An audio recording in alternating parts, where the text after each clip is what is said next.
Hey guys, welcome back to another Sea of Thieves guide. Today I'm going to be talking about a particular setting which is specific to people who play on controller, that setting being response curve. This setting is a bit more complex compared to most of the other settings, which leads to players not paying attention to it or just simply not understanding it. So with this video I hope to teach you guys about what response curve is and hopefully help you decide what response curve is right for you. So in general, response curve refers to the rotation speed of your screen in response to your input of your analog stick. So if you move your stick a little bit, your screen will turn a little bit.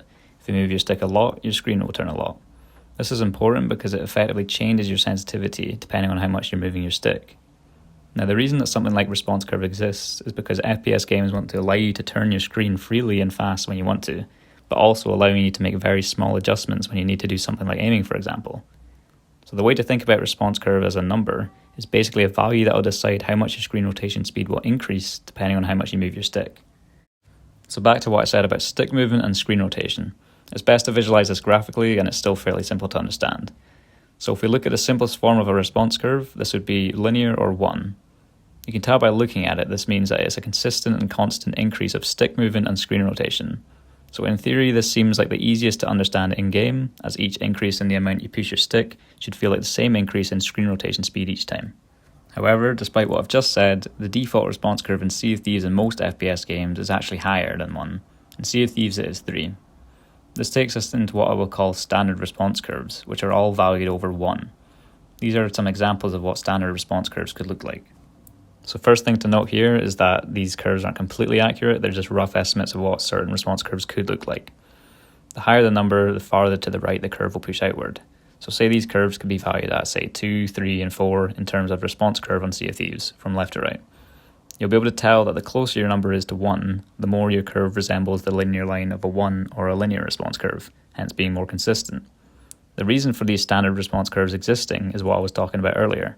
A response curve like this allows you to move your screen around a lot if you do a large input with your stick, however it also allows you to be very precise with small inputs of your stick.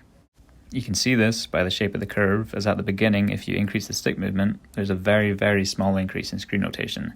However, as you continue to push your stick, you'll see that the screen rotation will rapidly increase and reach that maximum eventually. All response curves will behave like this, but just varying from each other. So I'm going to show you some examples in game. In these clips I did my best to slowly increase the push of my analog stick to display the increase in rotation speed as I increase the push of the stick. Starting out here, this is a response curve of 3.5. You can see the slow start and eventually reaching up to the maximum speed.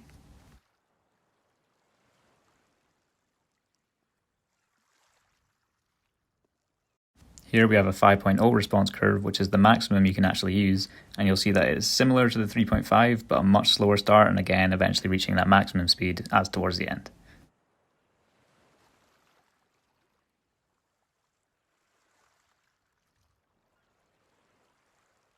And finally here we have the 1.0 or linear response curve. You'll see that I actually struggle to do the tiny movements, as without a very low sense in general, it is often extremely difficult to get these tiny fine-tuned movements with a response curve this low. But you'll see it does also speed up consistently despite being already quite fast at the start and of course eventually reaching that maximum speed towards the end. Now because of all what's been said, it begs the debate of what is more important, the consistency of your increase in screen rotation or to what extent you want to have low speeds with your small stick inputs. This is where your own opinion and your own personal ability and setup comes into the picture. If you like the idea of a consistent increase in rotation speed, then a lower linear response curve or around the area of 1 to 2 may be best for you. However, if you do like the idea of being able to be extra fine-tuned with your shots, with the expense of some consistency of your response curve, then a higher response curve may be better for you. It is viable to argue this point, as the way an analog stick is designed, it is often difficult to be precise with very small inputs. Obviously some players will be better than others at this. Now there are such things that can help you with this issue, such as control freaks or thumb grips. These products help you to be more precise with your analog stick inputs, especially with small movements. I'm not saying that you should buy these things or that you need them. I personally don't use either, but I do know that a lot of players do, and of course many will benefit from doing so. But obviously everybody is different and we all have different setups and preferences, which is why I think one of my main points is that response curve can actually be quite opinionated. However, with response curve being rather opinionated with some aspects, there is a good chance that there is an objectively best response curve, or at least roughly. From my time playing and asking around, it appears to be a common trend that the majority of good players and especially TDMers use low response curves ranging from 1 to 2. Of course there is and will be outliers to this, but the majority use around 1 to 2.